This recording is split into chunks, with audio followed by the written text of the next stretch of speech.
Hey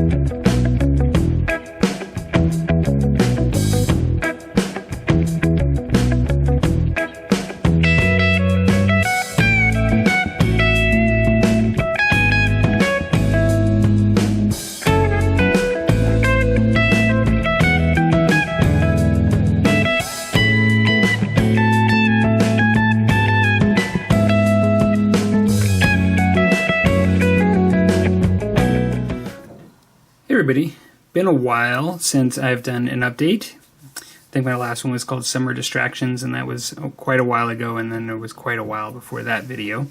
Just wanted to kind of pop in, just let people know what I've been up to, and Musty Wargamer news and things like that. So, yeah, as I kind of mentioned in my last video, my life's been fairly busy, and I've not really been doing any hobbying, so no hobbying means, for the most part, no videos.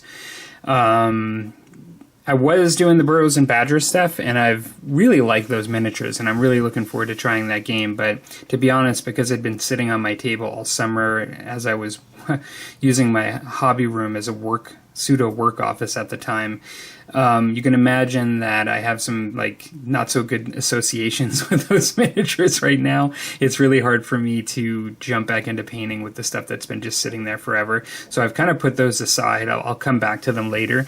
I really love the miniatures, like I said, but what I have been doing is I have been playing the Marvel game now. And so I've had 2 game days, which is really a lot of fun. And I have to say that I guess I got this in 2019, the basic starter set, and I never really did anything with it all through COVID. Like, you kind of just, 2020, 2021, I've not really done anything as far as gaming with it. I just kind of finished painting the basic set, the core set, which I was really happy with, and happy with how they came out, and practicing how to paint comic style, which was like a goal for me. Well, I'm really happy now that I've started to play the game, because one of the reasons why I actually didn't pick it up for a while too is I didn't really like the way it read the rules. And this is sort of an example for me where sometimes when I read a rule book, not too often, but sometimes I really get a very different impression of the game than when I actually try to play it. And when actually playing the game, I really like it, and it's just really pretty. What I like about it is it's really easy to play, to just pick up and learn and to play the basics. But then once you get the basics down, I can see how there's a lot of room for a lot of strategy and tactics in the game. And when I started to read it, and I kind of felt like, oh, this is going to be kind of a piddly kind of game where there's going to be, I don't know. It just felt like it was going to be one of those things where I'm going to have to think about a million things each time I try to do something with a handful of miniatures. And I was like, I'm just kind of tired right now. I don't really want to pick this rule book up. I don't really want to try it. And when being forced to play it, what I realized is that it's actually fairly simple to basically play the game. It isn't like that at all. And it's not like there's a million cards and a million tokens and things that you need to use to play it. Yeah, like most superhero kind of games, there is like a power and a wound kind of series of tokens, essentially. They call them, in this case, it's power and damage, I believe. But I found it really fun, and I found it like one of those games where I'm really looking forward to trying again. So that made me really happy that I purchased it now and painted it and spent all that time. Because sometimes it very often goes the other way, where you invest and you paint and you do all this stuff, and then you're like, okay, you put it on the shelf, and you kind of feel like that was a lot of effort that was wasted.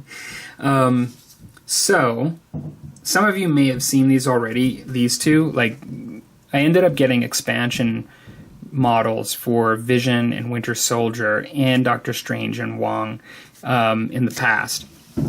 And I just kind of figured I'm not going to paint those until I try the game and like it, and I'm sort of at that point now. And then because I intended to get Ant-Man and Wasp, but I held off on it in the past, and then what I decided recently is because I'm really enjoying it, I'm like, I'm just going to go out and buy a couple more miniatures. And so I got Ant-Man and the Wasp, like, to play like Avengers lists. And I also picked up Daredevil and Bullseye as well, just because I like Daredevil, and I really think I like the Bullseye model. He's kind of a cool villain.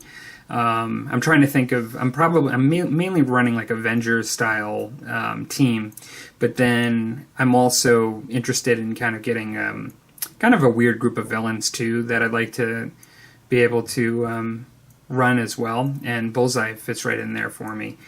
And I actually think the Winter Soldier will actually be really good in looking at his card. So neat thing about Ant-Man and Wasp is you actually get 4 bases and you get a little version of each of them, which is really cool. So why I have these miniatures in front today is I did open the Winter Soldier. So I put all my Burroughs and Badger stuff aside, and I'm putting some Marvel stuff out to get me to want to paint again and to sit down and hobby. And I got my 3D printer up and running today to print some stuff for a friend. And I'm looking, I've actually ordered Quicksilver and Scarlet Witch because they didn't have it locally. I ordered it online.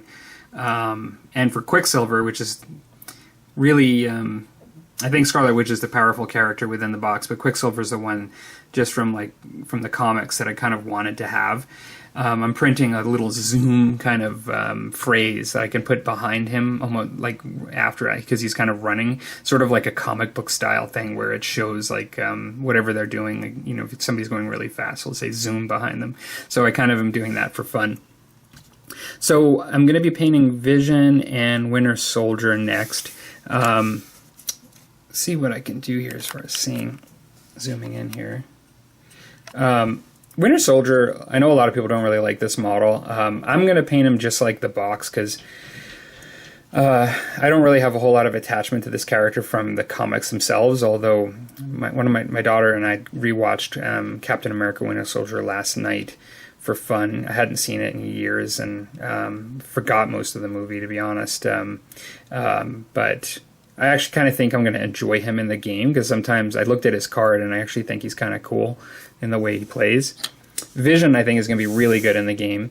The model's actually kind of nice on this one. They make him, because he can kind of go through walls and stuff, they make it so he can have his leg going through this series of bricks here, and he's just kind of floating and flying through, which is really cool. I've already painted Vision before. This isn't the first time. Some of you may remember for the Night Models game, I painted Vision. And let's see here. Now, in some ways, I almost kind of I didn't use any black ink or anything, but in some ways, the brightness of the colors was almost kind of comic style in the way I painted him. I thought he came out kind of nice, actually. But as you can probably see, well, for those of you that watch the movies, he has a lot of red in him for the Marvel Cinematic Universe, and I don't really like this look that much. I'll throw a picture up of the Vision I'm sort of used to from the old days in the comics growing up as a kid. This, because the sculpture was so much more detailed and to match the cinematic universe, it was difficult for me to paint the... sorry if you guys hear noise upstairs. There's people in the kitchen making a lot of noise. There's basically a lot more detail than like the original comics costume, and so I had to do something with it. So I found this version, this alternative costume that used a lot of light green with the dark green, and I liked it more than the Marvel Cinematic Universe. Now I was kind of wondering whether I should go with that or just sort of stick with sort of like a basic costume, you know, from the comics like I showed in the picture. I don't know what you guys think. I'm interested in your thoughts. I'm not really sure. Either way, I'll have to do a slight adaptation to the basic costume if I do that. Just because even there, like the detail is on the sculpture is just a little different than what you would see on that drawing or drawn in the comic. So I'm not sure when I'm going to get to Daredevil that's behind him, but I was thinking I already painted a Daredevil like this for the Night Models game, all red. That's the one I'm most familiar with. But I actually think I might paint Daredevil as the original, where he had, I don't know if any of you are Marvel fans, but he had sort of a dark red and then a yellow costume is the one he started with. And I thought I might just do that, just to do something different. Certainly a bit challenging with the yellow and the red, but that could be kind of cool. It almost looks yellow and black in the way it was drawn in the comic. It's like a really, really dark red with highlights of red in it. So I might do that. This is still always be the prototypical Daredevil to me, though. And I've got Doctor Strange, which is interesting because when they came out with Doctor Strange, I don't know if I told you guys this when I first got this.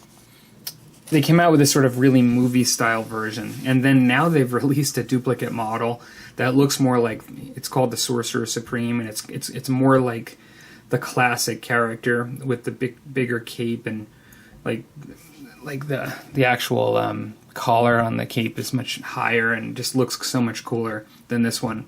I always intended to try and use some green stuff and make this guy the way I want. I might still do that because I'm not a huge fan of the Cumberbatch sort of version of Doctor Strange, like from the movies. I actually like the comic book style more, and so I may just convert that guy up a bit. So Wong's very cool though, character miniature too. I'm kind of looking forward to painting him up. He's like a kung fu guy. He looks really cool. So not a whole lot on the miniature front. I can tell you what I want to be doing in the future. Is I am going to paint this Marvel stuff to get into things. Two other things I'll be doing is I'll be getting back into French Indie War painting very soon. And then I have, you guys know I have an army of these guys. These guys have to be stripped, but I have like 30 of these guys. The original. They're not original Beastmen, but the Iron Claw early Warhammer Beastmen that I have, like these, the Nurgle, and I have. I'm going to paint these guys blister by blister, 5 at a time as they were released. I have all the miniatures that are in the original blisters. And that's going to be a fun Oldhammer project I'm going to do. And then I'm going to paint some French Indian War as well. I'm hoping to, after Marvel, I was talking to a friend, and I'm hoping to play a little Sharps Practice again. I'm kind of itching to do some French Indian War gaming. And that's kind of, outside of this Marvel stuff, that's kind of the stuff I like to do, like at the moment, the Warhammer stuff, fantasy stuff, and the French Indian War, and I'm planning on getting back to it. And that's about it. I will mention that, so I think Rusty was probably willing to start the show, the Musty Wargamers show, a lot sooner than me. Because of stuff going on in my life, I was not really able to, and both from like just a sanity perspective as well as just being into hobbying and in the hobby enough to actually co-host a show based on it. And so now that I'm kind of getting out of that funk and having fun with some of this stuff again, I had told him I was pretty much going to be ready in November to start. So we're looking at early November to start up the Thursday night shows again. We had a lot of fun. I can't speak for Rusty, but I think he had a lot of fun too. We had a lot of fun the last season. Lots of new faces that showed up, and I won't mention any names because I'll leave people out. I want to do that, but we really enjoy the camaraderie, like on the live show, like the folks that come in and say hello and chat and stuff. I think that really makes it a much better experience in general, and hoping to see everybody when we start that up too. So I hope everybody's been doing well. I apologize if I've not been commenting on everybody's videos. I do have a tendency just to kind of exit when I exit. I've tried to pop in for some folks and provide some words of encouragement or say hello at times, but I've pretty much been absent. And so yeah, kind of glad to be back in the saddle again, and I'll be checking your guys' videos out who make videos too. And otherwise, I hope everybody's having a good weekend, and take care.